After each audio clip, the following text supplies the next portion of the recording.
Hey guys, Rob from the Off-Grid Tiny House.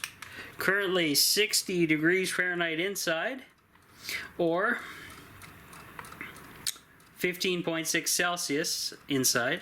70% humidity, high humidity for whatever reason.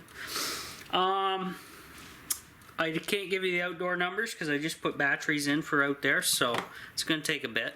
But today's a special day, guys. Let's get into it here a little bit.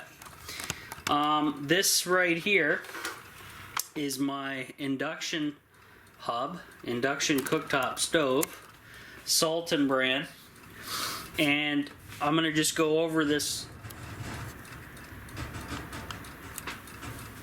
with you.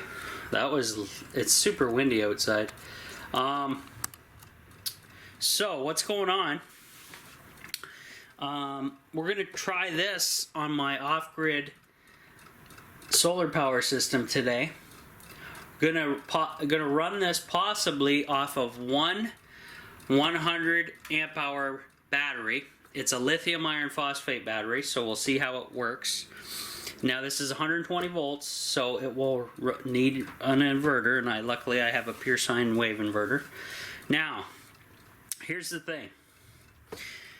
When I fire this baby up and hit this button to start it, it automatically starts at 1100 watts. So I have to quickly go over here and drop down the temp. And when I drop down the temp, it will drop down the wattage down to a minimum, bare minimum of 200 watts. So in this range here, 1000 and below is doable, is my estimate. But I never cook on 1000. And this is for testing only and to prove that this will work here. This thing's really dirty, by the way. You can probably tell on camera. And how this works is induction cooktop stoves only work with specific type of cookware. They will work with cast iron or stainless steel. This so happens to be stainless steel. Survival. This is one of my survival mugs. I've been using it for heavily. And this does work on here. So we're going to test that today. But I need some water in here. And you guys know that I recently got rid of all that beautiful water that I caught for free via the rain harvester. So what am I going to do? The only water that's available in the tiny house right now is my water for my plants. So we're going to use that. So I'm going to fill it up about halfway, and that should be decent enough for a test here. And it'll eventually get back to the plants when it cools off, but we'll see. That's good enough. That's a little over half, but whatever. We're testing. And there might be some junk in there because this water came directly unfiltered, I believe. But it's going to plants anyway, so it doesn't matter. So what I want to do back here is I'm going to have to set everything up. The battery has not been hooked up to the solar power for a while. And it's sitting at 12.9. So it actually dropped down that much. But I do have all these loads on. So actually when I take off all these 12 volt loads, I bet that's going to jump back up to where it was sitting at 13. So now one thing I'm concerned about is, I know what that noise is, by the way.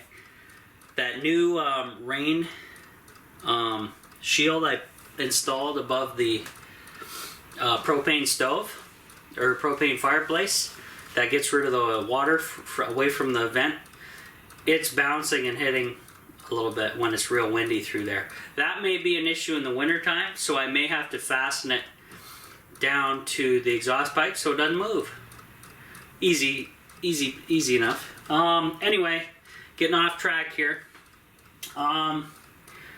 So when I do the induction test here, guys, the things I'm kind of concerned about. Should I have all my 12 volt loads on while I'm trying to put a lot of amps in here? And can I do it?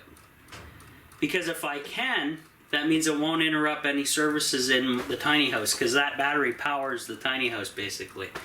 Does all my entertainment, does my lighting, my fans.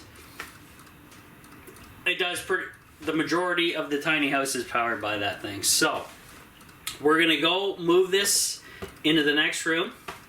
Hopefully you guys stick around and join me for that. A way to do that is subscribe to my YouTube channel so you can keep up to date with my videos. I put a video out every single day. And every single day at 9 a.m. Eastern Standard Time. And make sure you guys hit the bell notification as well. That way you guys get notified when my videos come out and you can catch me and check them out.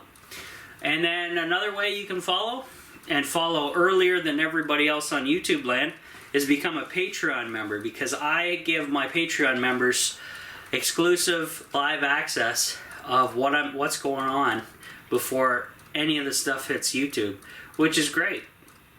And the Patreon membership's only $1 a month. You get all my stuff live. It's only $1 a month. You're helping support my project here, the Off-Grid Tiny House, getting more stuff done faster and faster so I can eventually move in here full time. And it's all ad-free and pretty good. You get credited in every single one of my videos as long as you stay subscribed. That will happen.